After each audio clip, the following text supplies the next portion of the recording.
Good morning, friends. In last class, we have discussed about vacuole. Last class में हम लोगों ने vacuole तक डिस्कस कर लिया था. तो नाउ लेट्स मूव फॉरवर्ड. अब हम डिस्कस करने वाले हैं माइटोकॉन्ड्रिया के बारे में. ठीक है.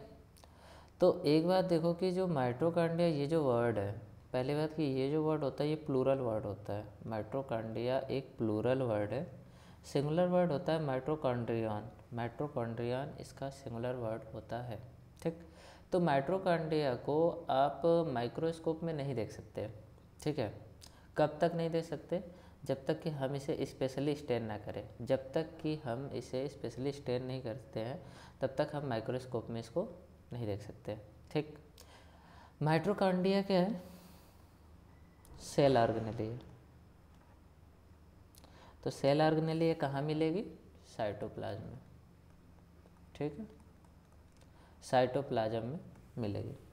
माइटोकॉन्ड्रिया जो होता है ऐसी सेल ऑर्गेनेली है जिसके डबल मेम्ब्रेन बाउंड होते हैं. मतलब माइटोकॉन्ड्रिया के चारों तरफ दो मेम्ब्रेन पाई जाती है. ठीक है. माइटोकॉन्ड्रिया के चारों तरफ दो मेम्ब्रेन पाई जाती है और ये जो मेम्ब्रेन होती है वो ल्यूमेन को दो भाग में डिवाइड करती है. ठीक. एक आउटर कंपार्टमेंट होता है और एक इनर कंपार्टमेंट. ठीक. रुक जाओ, अभी यहाँ पे देखो.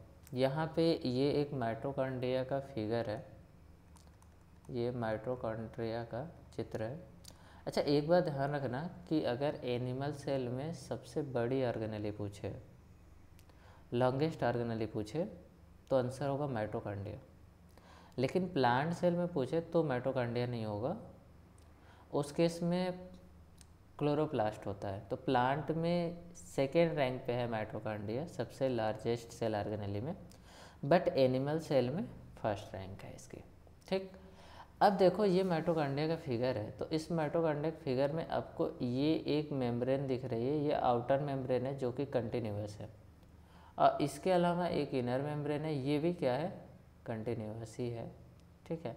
बट ये जो इनर मेम्ब्रेन है अंदर की ओर आप देख रहे हो ये सब फोल्डिंग बना रखी है.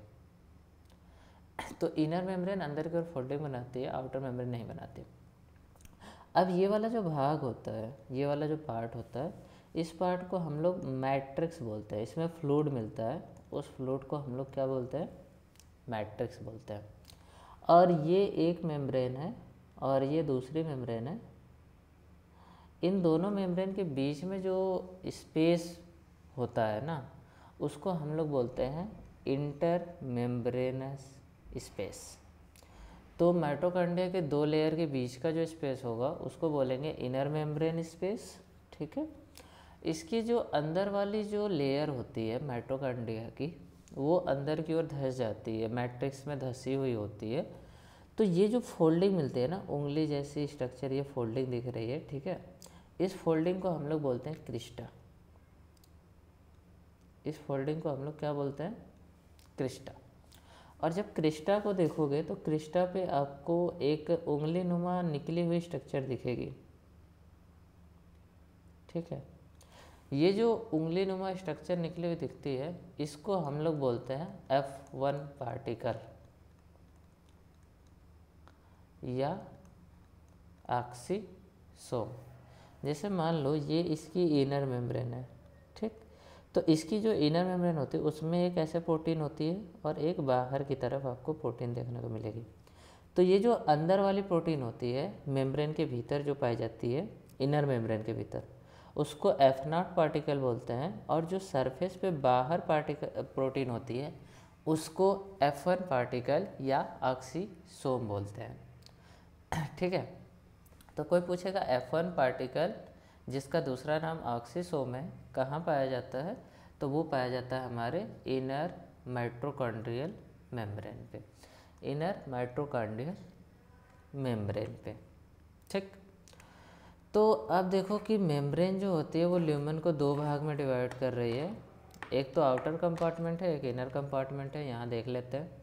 ये वाला जो भाग है, जो इनर मेम्ब्रेनस स्पेस वाला भाग है, इसको हम लोग आउटर कंपार्टमेंट बोलते हैं. और इस वाले पार्ट को हम लोग इनर कंपार्टमेंट बोलते हैं, जो इनर कंपार्टमेंट के भीतर होता है, इनर मेम्ब्रेन के भीतर होता है. सॉरी.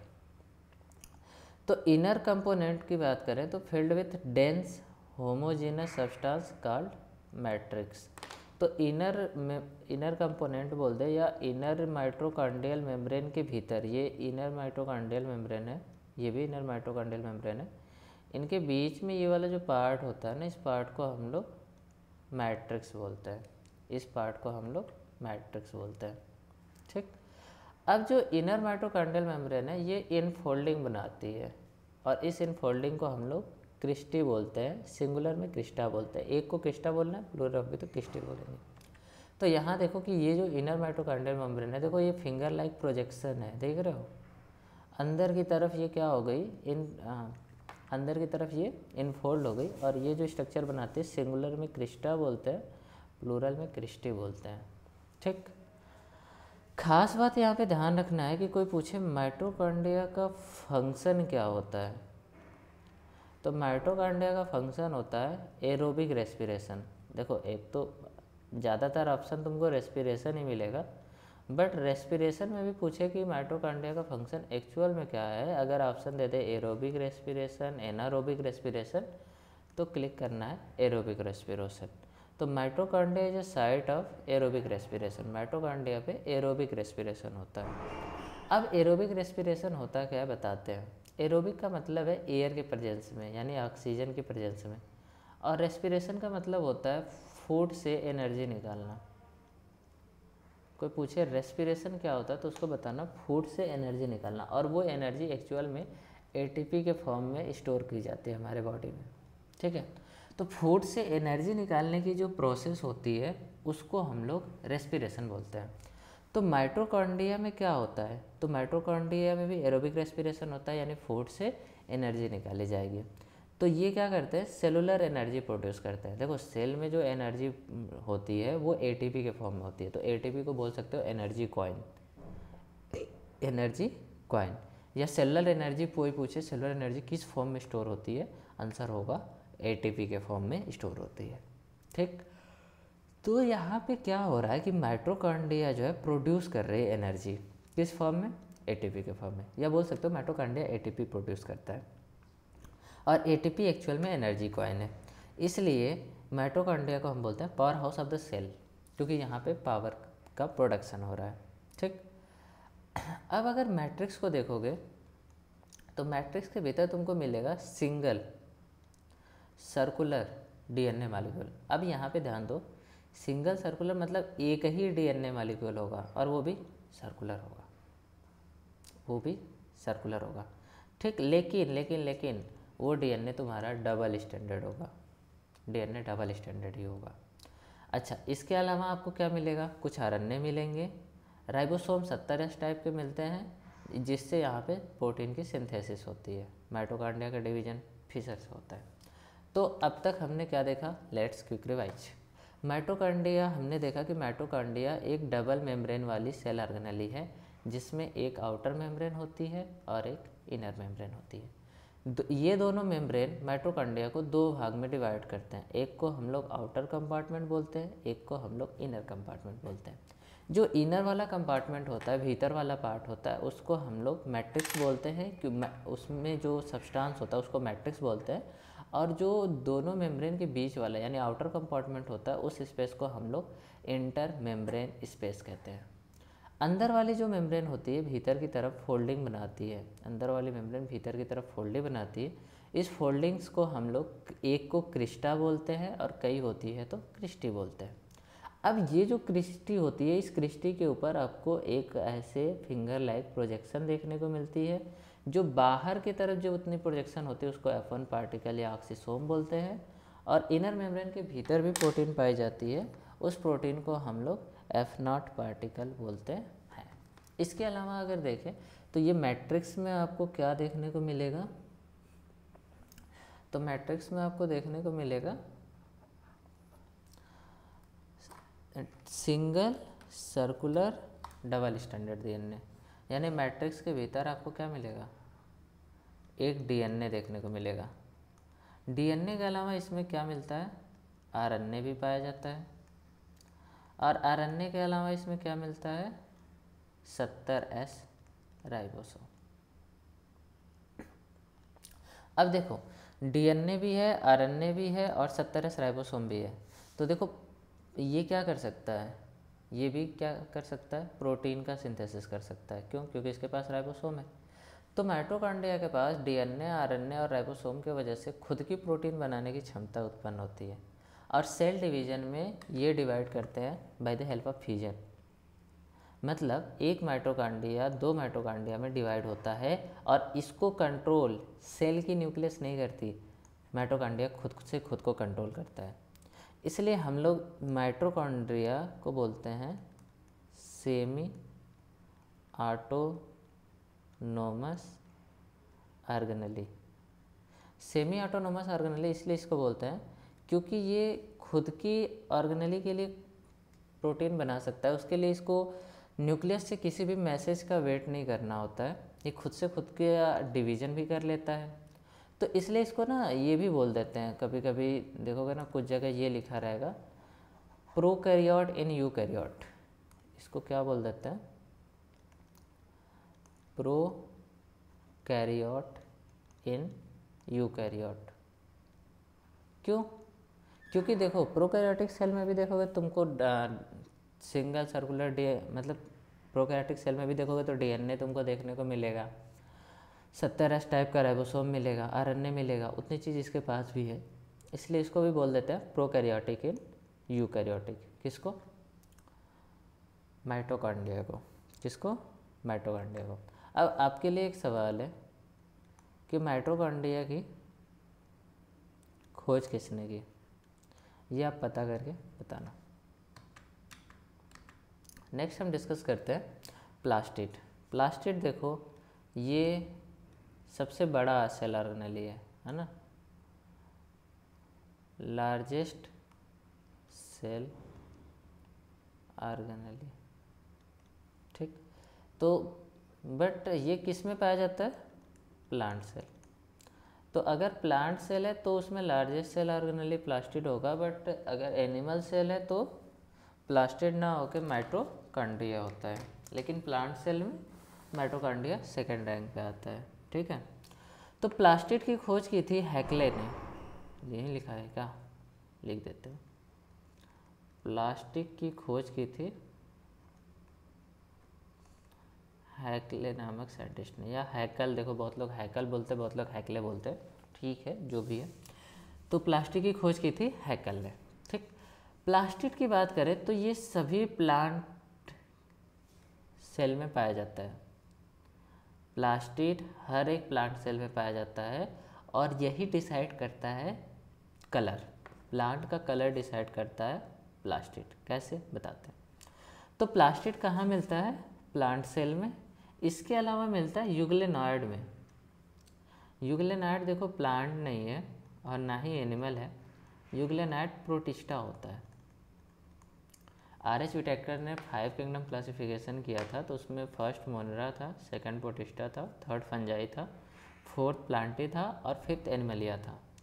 तो उसमें जो सेकंड था वो प्रोटिस्टा था, तो यूग्लेनॉइड प्रोटिस्टा होते हैं। प्रोटिस्टा होते हुए भी इनके पास क्या पाया जाता है? प्लास्टिड पाया जाता है, ठीक है। लार्जेस्ट सेल ऑर्गेनेली होता है, ये तो सबको पता है।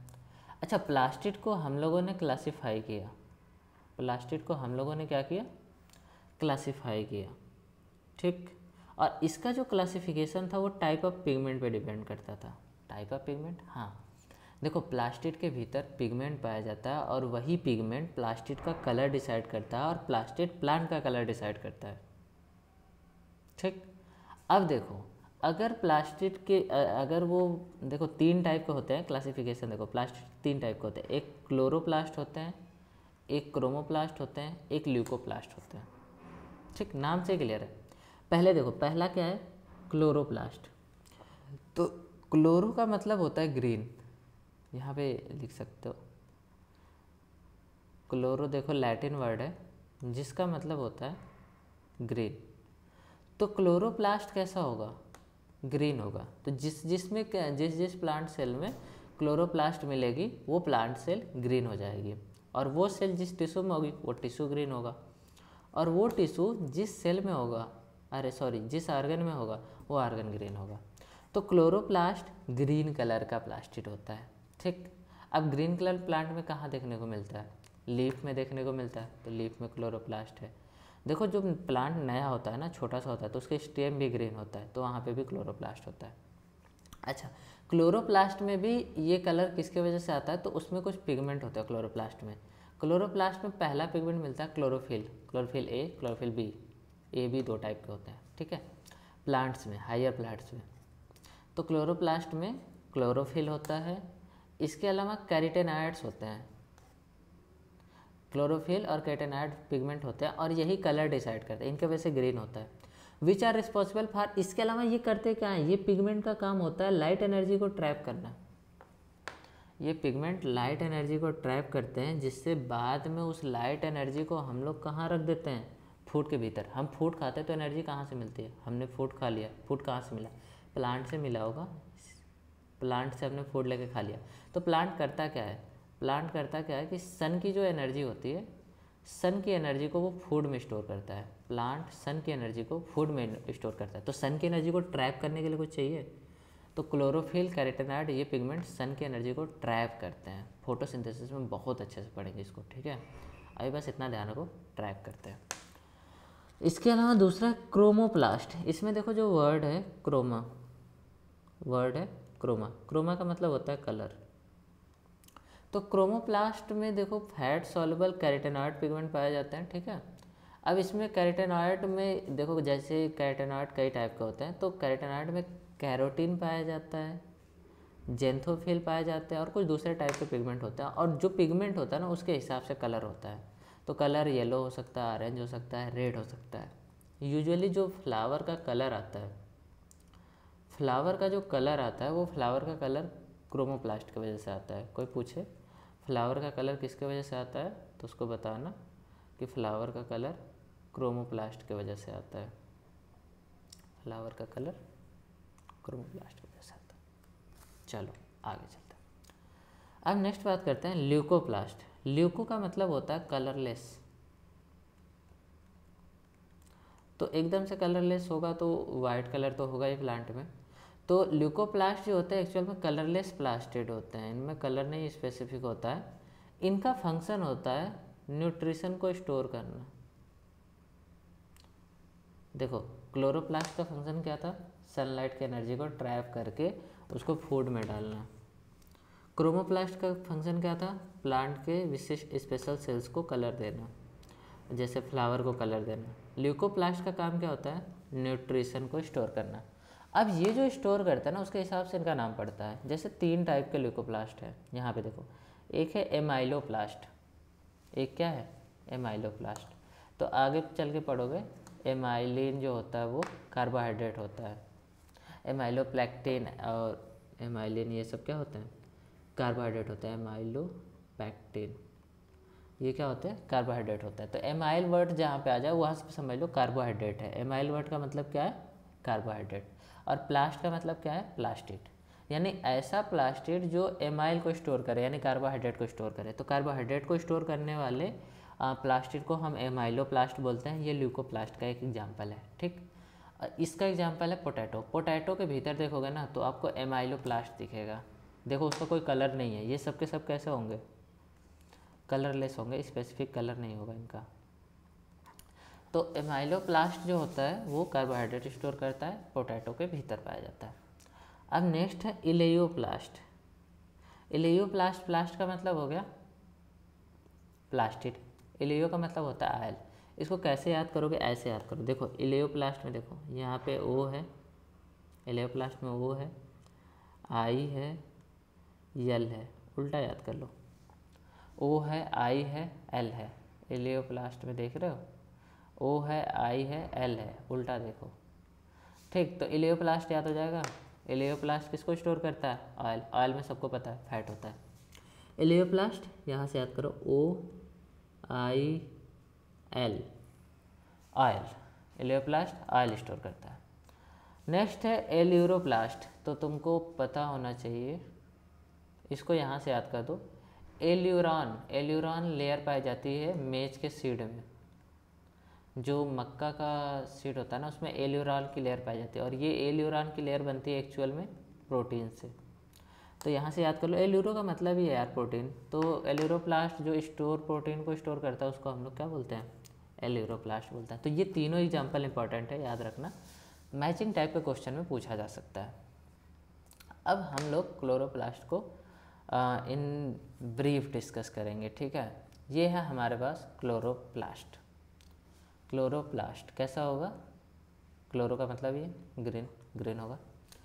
क्लोरोप्लास्ट की ऑर्गेनेली की बात करें तो इसमें हमको एक अंदर की तरफ एक मेम्ब्रेन दिख रही है और एक आउटर की तरफ मेम्ब्रेन दिख रही है। मतलब पहली बात जो हमको पता चलने वाली है क्लोरोप्लास्ट के बारे में वो ये कि ये डबल मेम्ब्रेन बाउंड ऑर्गेनेली है। और डबल मेम्ब्रेन बाउंड ऑर्गेनेली कहाँ मिलेगी, प्रोकैरियोटिक में तो मिलेगी नहीं, केवल यूकैरियोटिक में देखने को मिलेगी, ठीक है। तो ये डबल मेम्ब्रेन बाउंड ऑर्गेनेली है। तो chloroplast is double membrane bound organelle. इसका जो अंदर वाली मेम्ब्रेन होती है वो लेस परमिएबल होती है as compare to outer membrane. अगर क्लोरोप्लास्ट को डिवाइड करोगे तो इसको दो पार्ट में हम लोग डिवाइड कर सकते हैं। एक पार्ट को हम बोलेंगे ग्रेना, दूसरे पार्ट को बोलेंगे स्टोमा। यहाँ पे देखो, ये वाला जो पार्ट है, ये वाला जो पार्ट है, इस पार्ट को हम लोग बोलते हैं स्ट्रोमा, और ये जो डिस्क से पार्ट दिख रहे हैं इसको हम लोग बोलते हैं ग्रेना, ठीक। तो अब यहाँ पे देखो कि एक जो डिस्क है इसमें देखो, ये एक डिस्क है, ये दूसरी डिस्क है, ये तीसरी डिस्क है, ये चौथी डिस्क है। तो एक जो डिस्क होती है उसको हम लोग बोलते हैं थैलाक्वाड। एक डिस्क को हम लोग क्या बोलते हैं, थैलाक्वाड। और ये जो थैलाक्वाड होता है, ये जो एक डिस्क होती है थैलाक्वाड होता है, ये भी डबल मेम्ब्रेनस होता है। थैलाक्वाड डबल मेम्ब्रेन वाला होता है, और इनके बीच में जो स्पेस होता है ना, उस स्पेस को हम लोग ल्यूमेन बोलते हैं। थैलाक्वाड के बीच में जो स्पेस होता है उसको हम लोग क्या बोलते हैं, ल्यूमेन बोलते हैं, ठीक। अब ये जो थैलाक्वाड की एक तो आउटर मेम्ब्रेन, इनर मेम्ब्रेन है और एक आउटर मेम्ब्रेन है। थैलाक्वाड में दो मेम्ब्रेन होती हैं, एक इनर मेम्ब्रेन होती है और एक आउटर मेम्ब्रेन होती है। इन दोनों मेम्ब्रेन के बीच में पाया जाता है हमारा क्लोरोफिल। तो क्लोरोफिल जो मिलता है थैलाक्वाड के दोनों मेम्ब्रेन के बीच में पाया जाता है, ठीक। थैलाक्वाड के बीच में जो जगह होती है उसको क्या बोलना है, ल्यूमेन बोलना है, ठीक। अब ये जो थैलाक्वाड है, 10-15 थैलाक्वाड ने क्या किया, एक बड़ी सी स्ट्रक्चर ऐसे बना ली। इस स्ट्रक्चर को क्या बोलते हैं, इस एक स्ट्रक्चर को हम लोग बोलते हैं ग्रेनम। तो एक डिस्क को हम बोलेंगे थैलाक्वाड और थैलाक्वाड के ग्रुप को बोलेंगे ग्रेनम। और ये जो ग्रेनम का ग्रुप है, ये एक ग्रेनम, ये दूसरा ग्रेनम, ये तीसरा ग्रेनम, चौथा ग्रेनम, इन सभी ग्रेनम के ग्रुप को मिला के हम लोग बोलते हैं ग्रेना। उसको हम लोग क्या बोलते हैं, ग्रेना। यानी ग्रेना क्या है, ग्रुप ऑफ ग्रेनम। ग्रेनम क्या है, ग्रुप ऑफ थैलाक्वाड, ग्रुप ऑफ थैलाक्वाड। अब ये देखो जो दो ग्रेनम है वो देख रहे हो एक कनेक्टेड है, देख रहे हो दो ग्रेनम तीन ग्रेनम जो भी है ये आपस में देख रहे हो एक फ्लैट स्ट्रक्चर से कनेक्टेड होता है, ठीक है। ये जो फ्लैट स्ट्रक्चर होती है इसको हम लोग बोलते हैं स्ट्रोमा लैमेली। इस स्ट्रक्चर को हम लोग क्या बोलते हैं, स्ट्रोमा लैमेला, ठीक है। तो स्ट्रोमा लैमेला का फंक्शन क्या हो गया, दो ग्रेनम को कनेक्ट करना, दो ग्रेनम को कनेक्ट करना, ठीक। यहाँ तक कोई दिक्कत नहीं, तो चलो आगे। अब स्ट्रोमा में अगर आप देखोगे तो स्ट्रोमा में आपको तीन स्पेशल चीज़ें ध्यान रखनी है। एक तो इनके पास पाया जाता है cDNA, मतलब सर्कुलर डबल स्टैंडर्ड DNA मिलेगा, और क्या मिलेगा, 70S टाइप का राइबोसोम मिलेगा, और इसको मिलेगा RNA। देख रहे हो जैसे माइटोकॉन्ड्रिया आपके पास खुद का सर्कुलर डबल स्टैंडर्ड DNA था, वैसे ही इसके पास भी है। 70S टाइप का राइबोसोम माइटोकॉन्ड्रिया के पास था, इसके पास भी है। RNA क्लोरोप्लास्ट के पास भी है, माइटोकॉन्ड्रिया के पास भी था। माइटोकॉन्ड्रिया भी डबल मेम्ब्रेन था, ये भी डबल मेम्ब्रेन है। माइटोकॉन्ड्रिया में जो डिवीजन हो रहा था, माइटोकॉन्ड्रिया में जो डिवीजन हो रहा था वो किसके थ्रू हो रहा था? फिजन के थ्रू। क्लोरोप्लास्ट का भी डिवीजन होता है फिजन के थ्रू। इसलिए माइटोकॉन्ड्रिया और क्लोरोप्लास्ट इन दोनों को ही हम बोलते हैं सेमी ऑटोनोमस ऑर्गेनेली या प्रोकैरियोट्स इन यूकैरियोट्स। ठीक, चलो आ जाओ। तो क्लोरोप्लास्ट की बात करें तो डबल मेम्ब्रेन बाउंड ऑर्गेनेली है। इसका इनर मेम्ब्रेन जो होती है लेस परमेबल होती है as compare to outer membrane. ये दो पार्ट में डिवाइडेड है, एक तो ग्रेना होता है, दूसरा स्टोमा होता है। ठीक, एक सर्कुलर एक सिंगल कॉइन लाइक स्ट्रक्चर को हम लोग क्या बोलते हैं? थैलाकॉइड। थैलाकॉइड जो होता है स्टॉक लाइक स्ट्रक्चर में अरेंज होता है, मतलब एक कॉइन के ऊपर दूसरा कॉइन, तीसरा कॉइन, चौथा कॉइन, ऐसे अरेंज होता है। इसको हम लोग एक को हम लोग ग्रेनम बोलते हैं और सभी को मिला के हम लोग ग्रेना बोलते हैं। ग्रेना का दूसरा नाम है इंटीग्रल थैलाकॉइड्स।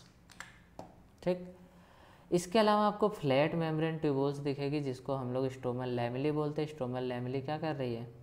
थैलाकॉइड्स को कनेक्ट कर रही है डिफरेंट ग्रेना के, एक ग्रेना के दूसरे ग्रेना से कनेक्ट कर रही है। ठीक, क्लोरोफिल पिगमेंट जो होता है थैलाकॉइड के भीतर होता है। कहाँ होता है? ये मैंने बताया कि थैलाकॉइड की एक आउटर मेम्ब्रेन है, एक इनर मेम्ब्रेन है, इन दोनों मेम्ब्रेन के बीच में क्लोरोफिल होता है। तो क्लोरोफिल थैलाकॉइड के बिटवीन द मेम्ब्रेन होता है। दो मेम्ब्रेन पाई जाती है, दोनों मेम्ब्रेन के बीच में हमारा थैलाकॉइड होता, अरे सॉरी क्लोरोफिल होता है। अब देखो मेम्ब्रेन जो होती है थैलाकॉइड की enclose space called lumen. Lumen जो होते हैं देखो दोनों मेम्ब्रेन से घिरा हुआ ये वाला जो हिस्सा है थैलाकॉइड का, इसी को हम लोग ल्यूमेन बोलते हैं। ठीक, उसके बाद डिस्कस करते हैं स्टोमा की। तो खैर एक बात यहाँ पे ध्यान रखना कि जो लाइट रिएक्शन होती है वो ग्रेना में होती है और जो डार्क रिएक्शन होती है स्टोमा में होती है। अब लाइट रिएक्शन क्या होती है, डार्क रिएक्शन क्या होती है, ये हम फोटोसिंथेसिस में डिस्कस करेंगे, वहाँ विस्तार से डिस्कस करेंगे। ठीक है, स्टोमा जो होता है क्लोरोप्लास्ट का वो पार्ट होता है जहाँ पे एंजाइम्स पाए जाते हैं, किसके लिए? कार्बोहाइड्रेट बनाने के लिए। देखो तुमको अच्छे से पता है कि प्लांट्स जो है ना वो फूड बनाते हैं, कार्बोहाइड्रेट प्रोटीन कौन बनाता है? प्लांट्स बनाते हैं। और वो कैसे बनाते हैं? तो आंसर है क्लोरोप्लास्ट से बनाते हैं, इसलिए क्लोरोप्लास्ट को किचन ऑफ द सेल भी बोलते हैं। तो उसमें भी कहाँ होता है? स्टोमा में होता है। तो ये क्या होती है? ये एक्चुअल में डार्क रिएक्शन होती है। फोटोसिंथेसिस पढ़ोगे तो उसमें दो चीज़ें पढ़नी होती है, एक लाइट रिएक्शन होती है और एक डार्क रिएक्शन होती है। तो जो डार्क रिएक्शन होती है वो डार्क रिएक्शन का काम होता है कार्बोहाइड्रेट का सिंथेसिस करना या फॉर्मेशन करना। अब ये जो कार्बोहाइड्रेट की जो सिंथेसिस होती है वो होती है हमारे स्ट्रोमा में। अब स्ट्रोमा में ऐसे एंजाइम्स ही होते हैं जो कार्बोहाइड्रेट की सिंथेसिस करते हैं। ठीक, इसके अलावा तुमको double standard circular DNA molecule देखने को मिलेगा, 70S राइबोसोम देखने को मिलेगा, आरएनए देखने को मिलेगा। ठीक, राइबोसोम जो पाया जाता है वो 70S टाइप का होता है क्लोरोप्लास्ट में, तो ये साइटोप्लाज्म वाले से छोटा होता है। देखो यूकैरियोटिक सेल के साइटोप्लाज्म में 80S होता है और क्लोरोप्लास्ट और माइटोकॉन्ड्रिया में 70S होता है। तो सिंपल सी बात है, इसका मास और डेंसिटी ज़्यादा होगा, इसकी मास और डेंसिटी ज़्यादा होगी। ठीक, इनमें ये भी डिवाइडेड होते हैं किसके हेल्प से? फ्यूजन के हेल्प से। इसलिए इसको भी बोलते हैं हम लोग सेमी ऑटोनोमस ऑर्गेनेली। क्या बोलते हैं? Semi autonomous organelle. स्पेलिंग थोड़ी सी गलत हो सकती है। इसके अलावा और क्या बोलते हैं? Prokaryotes in eukaryotes. ठीक है, चलो ये हो गया हमारा क्लोरोप्लास्ट। ठीक, क्लोरोप्लास्ट के बाद हम लोग डिस्कस करते हैं राइबोसोम। तो राइबोसोम की खोज किसने की? George palette. सिंपल सी बात। अच्छा राइबोसोम में होता क्या है? तो राइबोसोम में कुछ नहीं होता यार। राइबोसोम में आरएनए मॉलिक्यूल्स होते हैं जो प्रोटीन से जुड़े होते हैं, उसी को हम लोग राइबोसोम बोलते हैं। राइबोसोम एक्चुअल में आरएनए मॉलिक्यूल ही होते हैं जो प्रोटीन से जुड़े होते हैं, उसको हम लोग राइबोसोम बोलते हैं। तो राइबोसोम किससे बना होता है? आरएनए और प्रोटीन की मॉलिक्यूल से। मेम्ब्रेन नहीं पाई जाती, ये सबको पता है। फंक्शन प्रोटीन की सिंथेसिस करता है, कितनी बार बता चुके हैं हम लोग। एक तो देखो ये दो टाइप के होते हैं, एक 70S टाइप होता है और एक 80S टाइप होता है। तो जो 70S टाइप होता है वो अब तक 3 जगह देख चुके हैं। एक तो प्रोकैरियोटिक सेल के साइटोप्लाज्म में था, क्लोरोप्लास्ट में था, माइटोकॉन्ड्रिया में था, 3 जगह था। लेकिन 80S केवल और केवल यूकेरियोटिक सेल के साइटोप्लाज्म में मिलता है। ठीक, अब यहाँ पे 70S की 2 सब यूनिट होती है, ध्यान देना, एक 50S होती है, एक 30S होती है। ठीक, और 80S की भी 2 सब यूनिट होती है, एक 60S होती है और एक 40S होती है। यस क्या है? यस देखो, एक स्वेडबर्ग नाम के वैज्ञानिक थे, उनके नाम पे ये बनाया गया स्वेडबर्ग यूनिट। ये एक्चुअल में सेडिमेंटेशन कोफिशिएंट होता है, सेडिमेंटेशन कोफिशिएंट, और एक्चुअल में ये मेजर करता है साइज एंड डेंसिटी। तो 80S की अगर साइज़ की बात करें तो 80S की जो साइज़ है वो ज़्यादा होगी 70S से, क्यों? क्योंकि इसका मतलब ज़्यादा बड़ा है। डेंसिटी 80S की ज़्यादा होगी। ठीक है, अगर वैसे देखें तो 60S की जो डेंसिटी होगी और साइज़ होगा वो 50S से ज़्यादा होगा, 50S की साइज़ और डेंसिटी 40S से ज़्यादा होगी, और 40S की किससे ज़्यादा होगी? 30S से। ठीक, 30S से ज़्यादा होती है। अच्छा, ये स्मॉल सब यूनिट है, एक लार्ज सब यूनिट है। देखो, छोटे वाले को स्मॉल बोलते हैं, बड़े वाले को लार्ज बोलते हैं। स्मॉल सब यूनिट और लार्ज सब यूनिट ये कनेक्ट होता है एमजी के हेल्प से। तो एमजी की एक फिक्स कंसंट्रेशन जब मिलती है इनको तो ये कनेक्ट होते हैं, और एक ज़्यादा कंसंट्रेशन पे ये अलग हो जाते हैं। तो कोई पूछेगा राइबोसोम के लार्ज सब यूनिट और स्मॉल सब यूनिट कैसे कनेक्टेड होते हैं, तो उसको बताना एमजी के हेल्प से कनेक्ट होते हैं। ठीक है, तो आज के लेक्चर में इतना ही रहने देते हैं, राइबोसोम तक ही रहने देते हैं। बाकी हम लोग बाकी चीज़ें हम नेक्स्ट क्लास में डिस्कस करेंगे। Thank you.